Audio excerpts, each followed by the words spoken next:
So today is the 30th of September. 2 seconds, I'm just reading Liz's comment.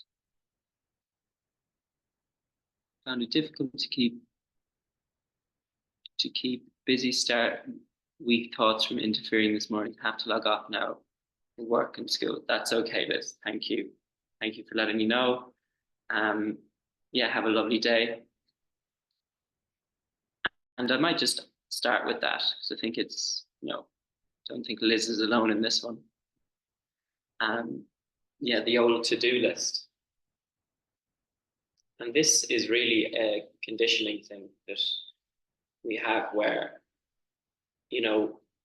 especially after the weekend and we've taken a couple of days of relaxation, and then it's into the whole, I have to do stuff, I need to do stuff, I should do stuff.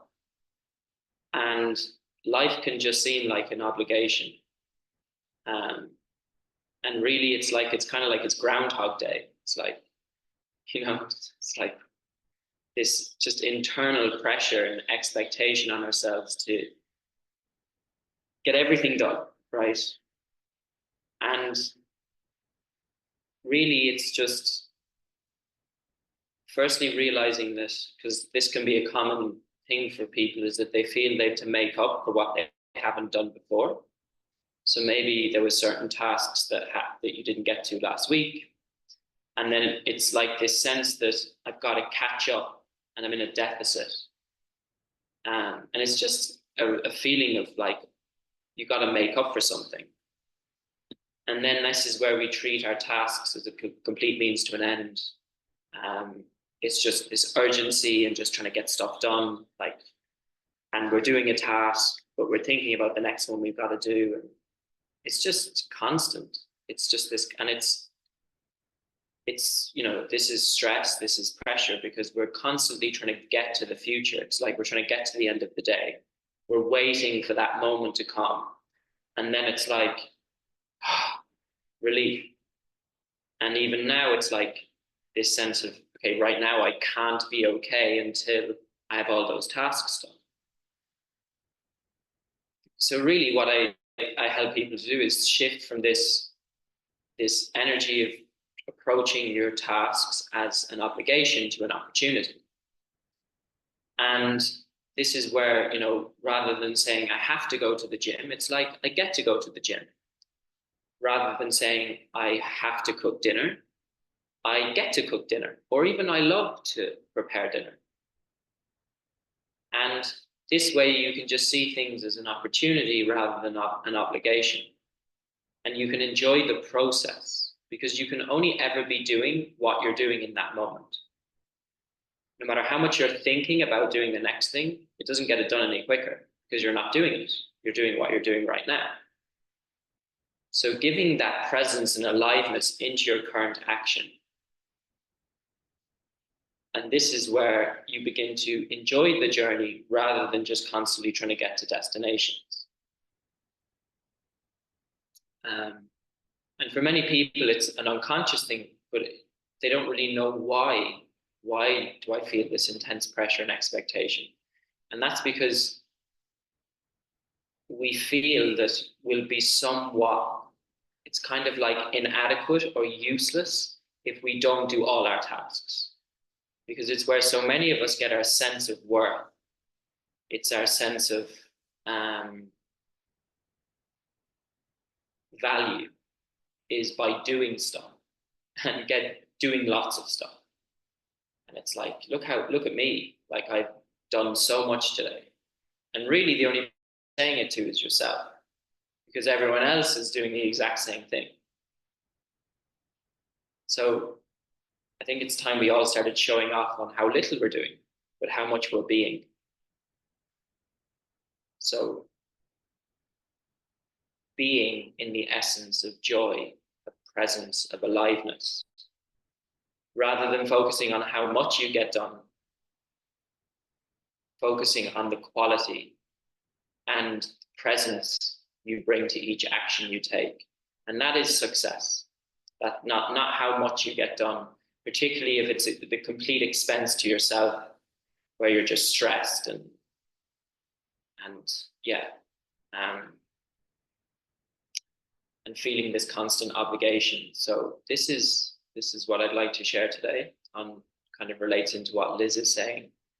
And then life, instead of being a problem to be fixed, becomes an opportunity to be explored. So this is the intention for today.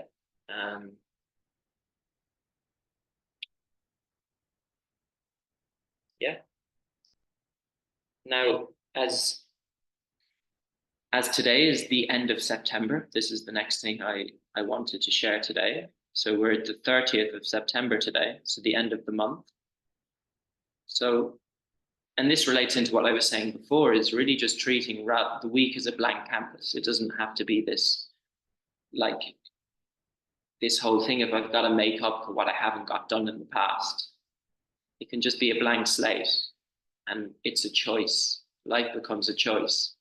And, you know, just even related into myself, right? It's like, I could easily turn around and say, I have to teach this class, right? I have to do my newsletter today. None of those things are true. I don't have to do the class, and I don't have to do my newsletter. But there are consequences if I don't do them.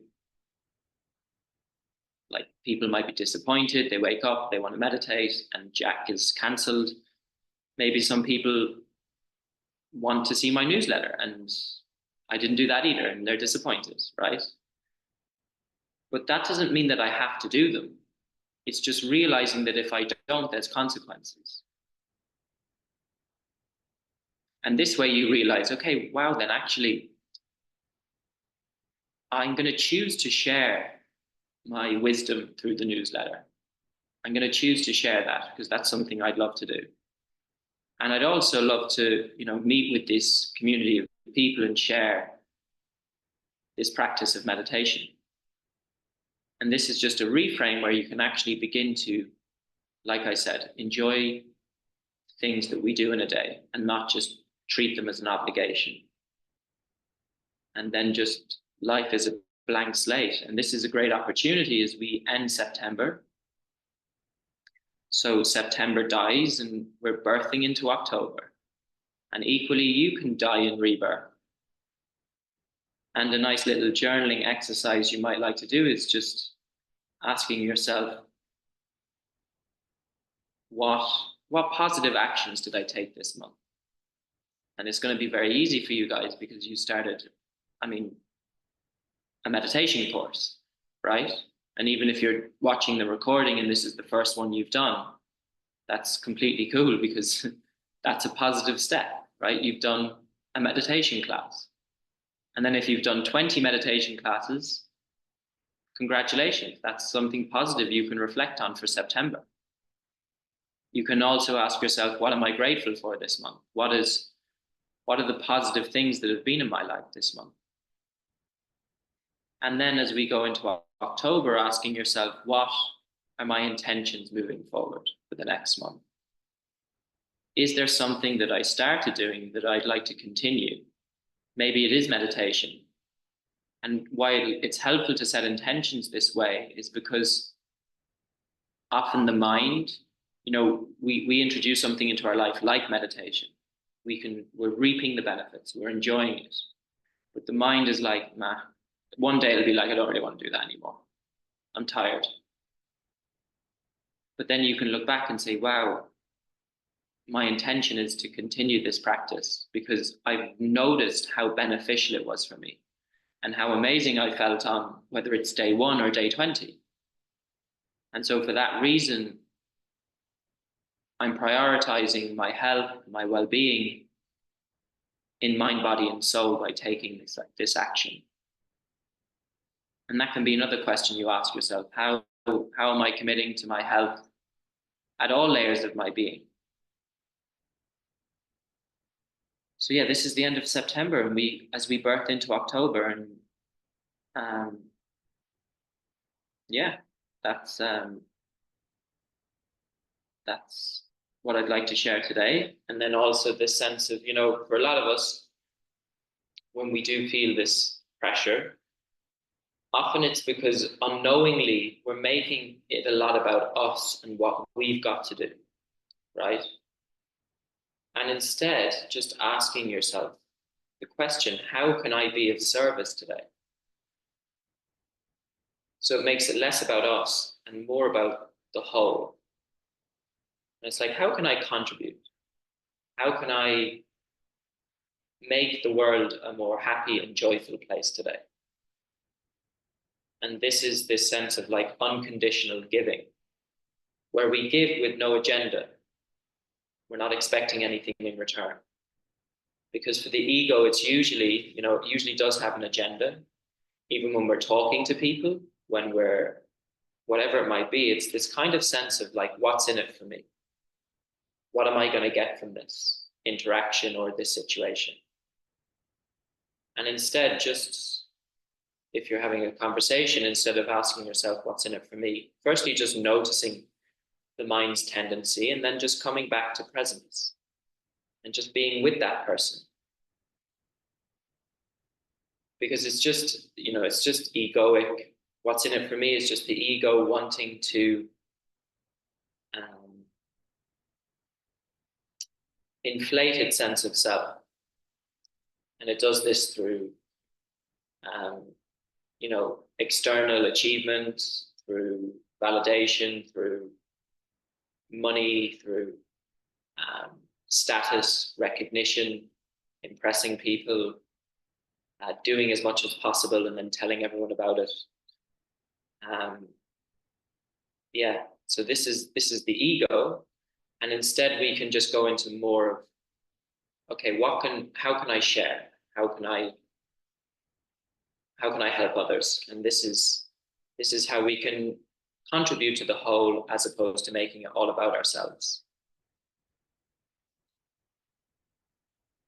Okay, that's it for today. Thank you guys for joining and